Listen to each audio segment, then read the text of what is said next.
Today Dakar has started for us. We picked up the cars in the harbour behind customs, and we drove 70 kilometers here to Buenos Aires, and everything felt pretty okay. It's different than a race car. The car felt very slobby, but it seems alright. I'll be okay.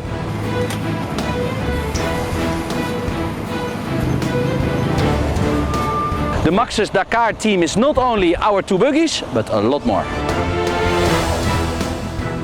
This is the quick assistance. It's really in the rally, so it's in the race itself. So when Tim and me have a problem, they will assist us.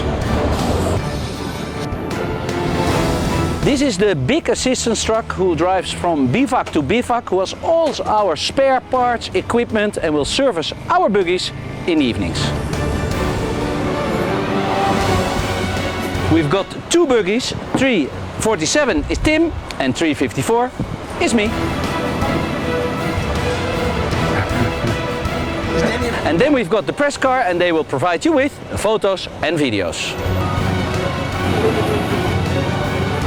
We've got two quads, Kees Kolen and Abu Isa. And we've got a motorbike with Jurgen van der Goorberg.